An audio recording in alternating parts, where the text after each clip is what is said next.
नमस्कार, आप देख रहे हैं सुदर्शन न्यूज। मैं हूं आपके साथ शिवम दत्त मेहता। वक्त तो पक्ष विपक्ष का है, लेकिन आज मुद्दा ही इतना बड़ा है कि सबसे पहले आपको बताया जाए कि आतंक का सरगना यानी हिजबुल्लाह का चीफ नसरुल्लाह अब मारा जा चुका है। इजराइल की फौज यानी आईडीएफ ने इसका खुलासा किया है।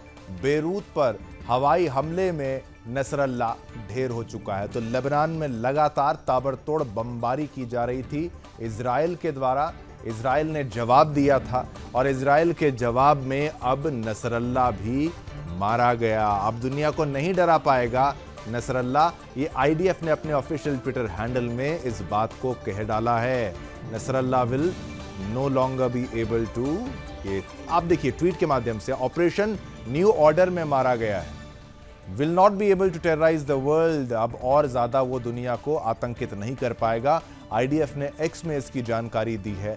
आईडीएफ के लिए आज का दिन बहुत महत्वपूर्ण, क्योंकि चेन ऑफ कमांड में कमांडर इन चीफ को ये मार चुके हैं। बेटी ज़ैनब संग मारा गया है, यानी इसकी बेटी भी मारी गई है। परिवार के हिस्से में जितने भी लोग होंगे साथ उसके, वो भी मारे गए होंगे।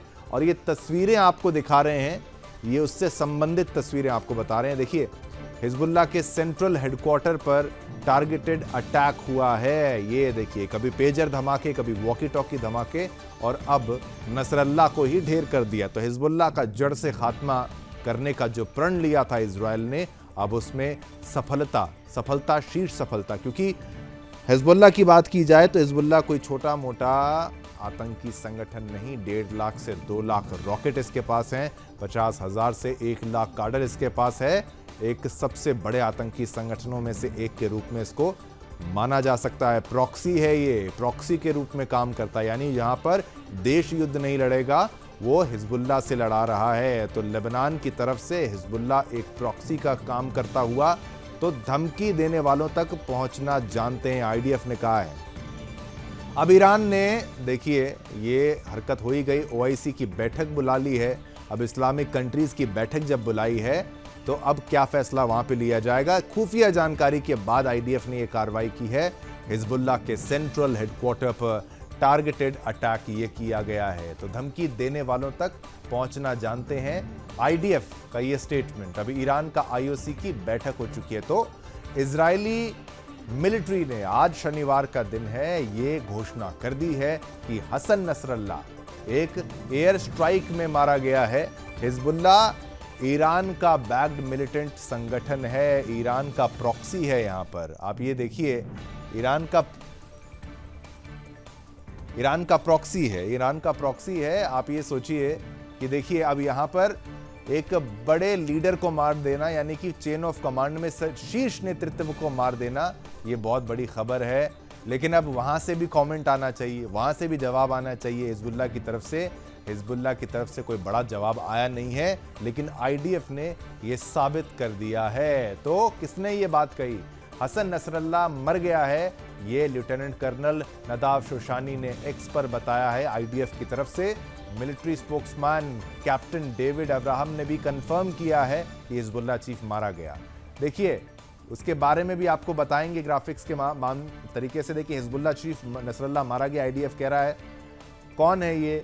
हिजबुल्लाह का प्रमुख था, ये कमांडर इन चीफ था ये हिजबुल्लाह का। हिजबुल्लाह की स्थापना 1980 में की गई थी। और अब प्रेस कॉन्फ्रेंस के माध्यम से आईडीएफ की तरफ से खैर इसका जो है खुलासा तो कर दिया गया, लेकिन ये अभी और डिटेल्स में इसमें आने जो है वो बाकी हैं। लेकिन अभी सबसे बड़ी खबर आज की आपको बताएं वो यही है कि भाई हिजबुल्लाह का चीफ जो है वो मारा जा चुका है। तो हसन नसरुल्लाह से कांटेक्ट टूट चुका है, ये बात सामने आई थी हिजबुल्लाह की तरफ से। ईरान का समर्थक, ईरान का प्रॉक्सी हिजबुल्लाह, अब उसका शीर्ष नेतृत्व खत्म हो चुका है। एक स्ट्राइक किया था बेरूत में, साउथ बेरूत में, उसके गढ़ में यहां पर स्ट्राइक किया गया इजराइल के द्वारा, खुफिया यहां पर सूचना के दौरान, और तब जाके पता चला।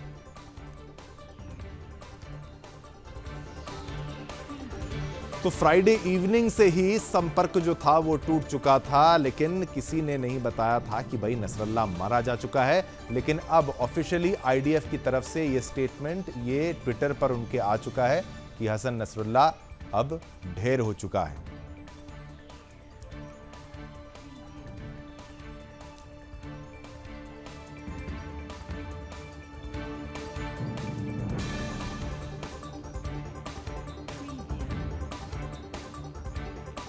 हुस्न का ये दिन और हमले अब लगातार और बढ़ेंगे, कम नहीं होंगे, ये बात भी हम कह सकते हैं।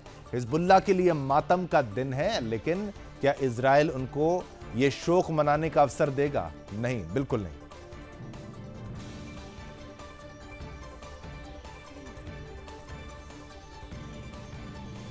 तो आप देखिए, तस्वीरें हम आपको दिखा रहे हैं आईडीएफ की, और बमबारी जो की गई है वो भी हम लगातार आपको तस्वीरें दिखाते आए हैं कुछ दिनों से, कैसे इजराइल ने लगातार बम गिराए हैं।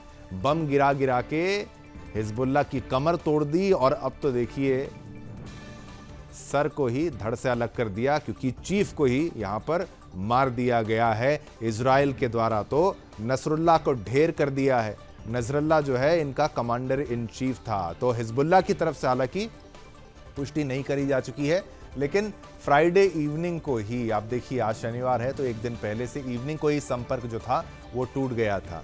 और ये तस्वीरें आपको दिखा रहे हैं, ये इजराइल के हमले की तस्वीरें हैं, किस तरीके से अंदर घुस घुस के उनको तबाह करने का जो प्रण लिया है इजराइल ने, उसकी तस्वीरें आप देखिए। तो ये आईडीएफ ने जो कहा है कि भाई अब और किसी को आतंकित नहीं कर पाएगा ये।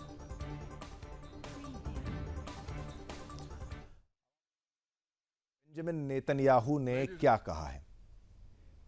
Gentlemen, as Israel defends itself against Iran in the Seven Front War, the line separating the blessing and the curse could not be more clear. This is the map I presented here last year. It's a map of a blessing. It shows Israel and its Arab partners forming a land bridge connecting Asia and Europe between the Indian Ocean and the Mediterranean Sea. Across this bridge, we will lay rail lines, energy pipelines, fiber optic cables, and this will serve the betterment of 2 billion people. Now look at this second map. It's a map. Look at the second map. It's a map of a curse. It's a map of an arc of terror that Iran has created and imposed from the Indian Ocean to the Mediterranean.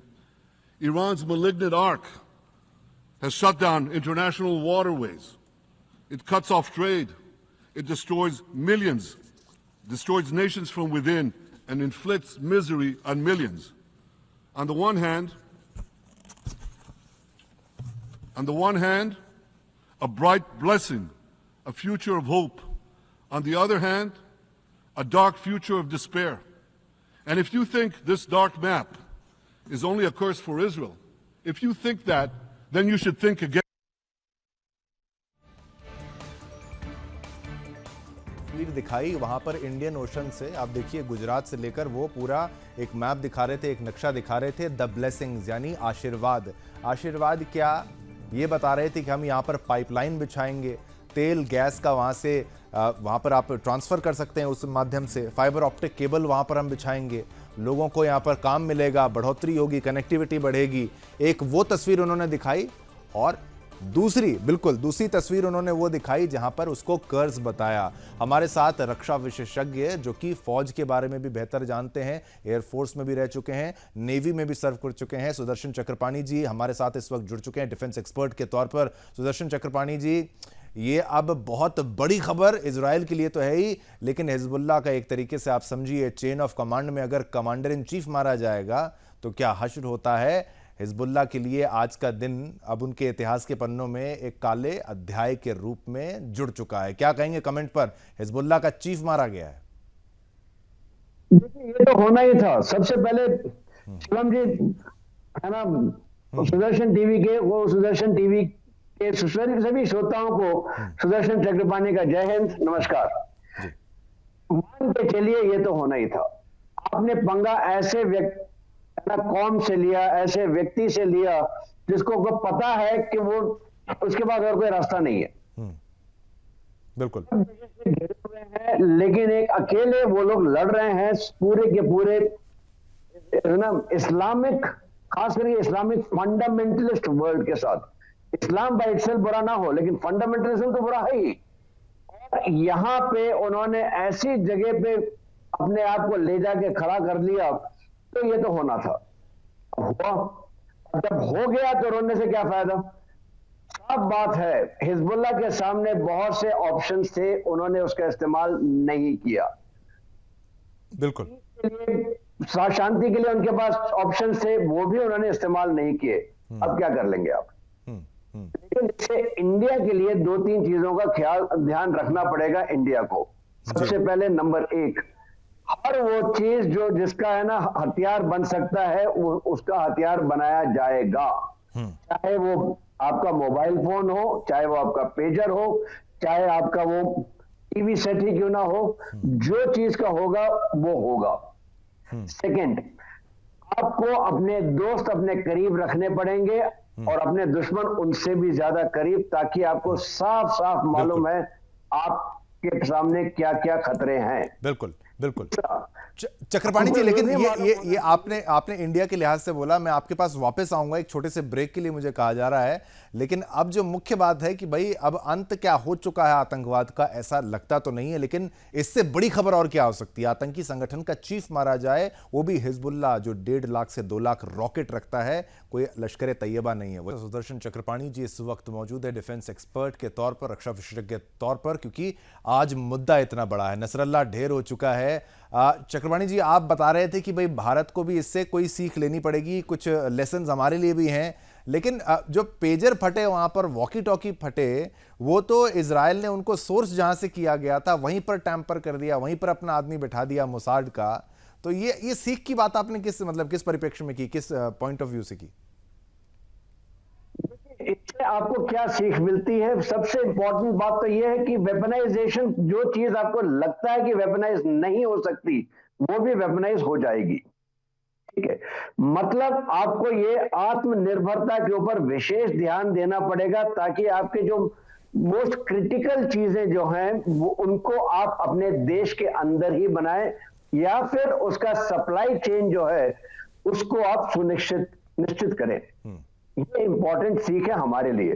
क्यों? क्योंकि जहां भी हो सकता है supply chain को तोड़ा जाएगा, सप्लाई चेन से ही आपके ऊपर इंपैक्ट पड़ेगा।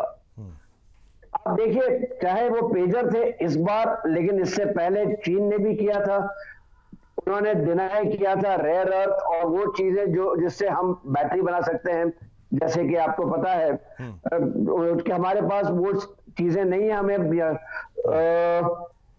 बिल्कुल बैटरीज वगैरह के लिए हमारे पास वो चीज है नहीं, निकल कैडमियम ये सब हमें बाहर से इंपोर्ट करना पड़ता है। ठीक है, हमने यहां तक कि अपने लिए सप्लाई चेन सुनिश्चित की है फ्रॉम यहाँ अर्जेंटीना और चिली से, ताकि हम वहां पे माइन करके अपने पास ला सके। ये मत भूलिएगा, थोड़े दिन पहले की बात है, स्टरलाइट का कॉपर का प्लांट था जो तमिलनाडु में था, वहां पे लड़ाई हो गई आपस में ही, उसको कोर्ट केस में गया और वहां कहा कि साहब ये इससे हमारे ऊपर असर पड़ता है। तब से लेके आज तक हम कॉपर इंपोर्ट कर रहे हैं, और इंपोर्ट सबसे ज्यादा एक्सपोर्ट कौन कर रहा है? चीन का प्लांट जो पाकिस्तान में बना उसी टाइम के ऊपर है। ये भी वेपनाइजेशन ऑफ सप्लाई चेन ही तो हो रहा है, चाहे भले ही आप अपने आप कर रहे थे। बिल्कुल बिल्कुल चक्रपाणी जी, ये वेपनाइजेशन अगर सोर्स में ही कर लिया जाए, ये थोड़ी चिंता वाली बात है। लेकिन मुख्य मुद्दा आज ये जो हो चुका है, इस पर चर्चा जारी रहेगी। आज के लिए आपका धन्यवाद, फिर मौका लगेगा फिर आपको बुलाया जाएगा, आपकी एक्सपर्ट एडवाइस और आपका एनालिसिस लिया जाएगा। बहुत बहुत धन्यवाद चक्रपाणी जी, इस मुद्दे पर अपनी जानकारी देने के लिए।